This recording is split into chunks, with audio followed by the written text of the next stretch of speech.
મારી પિતૃકૃપા ટ્રાવેલ્સની ગોંડલ ચોકડી ઓફિસ છે. મારામાં હાલતી તમામ બસોને કનડગત કરવાની વારંવાર 9 ફરિયાદ મેં લખાવેલી.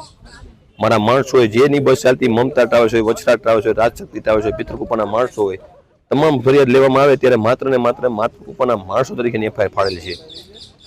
આ વખતે એને પ્રોત્સાહન મળતા મારી બસ ચોરી ગયા. આજ સુધી હજી આરોપી પકડાયો નથી. હવે મારી સોંપડી દેવામાં આવી. એમાં પણ મેહુલજીનું નામ જોગે છે, છતાંય પોલીસ તપાસ કરીને નામ સોંપશે એવું મને બાહેંધરી આપવામાં આવેલી.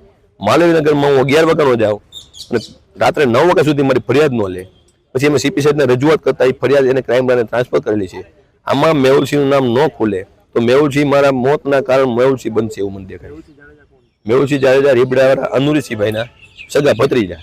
એની ઊંચી વગના કારણે બસ સ્ટેન્ડ તમે જાઓ અત્યારે બસ સ્ટેન્ડની બાજુમાં ગેટ પાસે રાખીને બસ ભરવાની, પેસેન્જર બસ સ્ટેન્ડમાંથી લઈ આવવાના, આરટીઓ ચેકિંગ હોય તો માતૃકૃપાનું લાલ બોર્ડ હોય તો કોઈ બસ રોકે નહીં, તમામ ટેક્સની ચોરી, તમામ એની બસ જો તમે જોઈ લ્યો એકેમાં ટેક્સ પૂરો નથી, ટોલ નાકું ભરવાનું નહીં. એની એટલી એનું આંતક છે ને એટલી એની પહોંચ છે કે કોઈ એનું નામ બસ સ્ટેન્ડ પછી લેવા તૈયાર નથી. ઊંચી વગના હિસાબે તમે દર વખતે એમ પોલીસ ચોકી જાય મેહુલસિંહના બનાવની ફરિયાદ લખે એટલે મેહુલસિંહના માણસો માતૃકૃપાના 2 માણસો રજૂ કરી દે, એના વિરુદ્ધ ફરિયાદ લે. મેહુલસિંહ નામ જોકે ફરિયાદ લીધી નથી. મારું અપહરણની ફરિયાદ નથી લીધી. કેમેરા સીસીટીવી કેમેરા ચેક કરીને પછી કેમેરો કલમની ઉમેરો કરશું.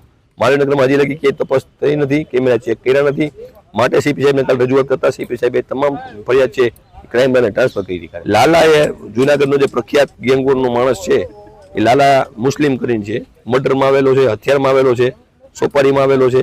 એને મારી બસે ચોરી હતી અને મારું સોપારી પણ લીધેલી. એને વોટ્સઅપ કોલથી મેહુલસિંહ યારે વાત કરેલી એના મોબાઈલમાં છે અને મને સંભળાવી. મને 3 દિવસ મારી સાથે રહ્યો, નગર મારી નાખીશ, મારે તમારું મર્ડર નથી કરવું. તમામ ફરિયાદ મેં માલીને લખાવેલી છે. 3 દિવસ સુધી એને કીધું એમ મેં કર્યું, પછી મેં માલીને ફરિયાદ લખાવી.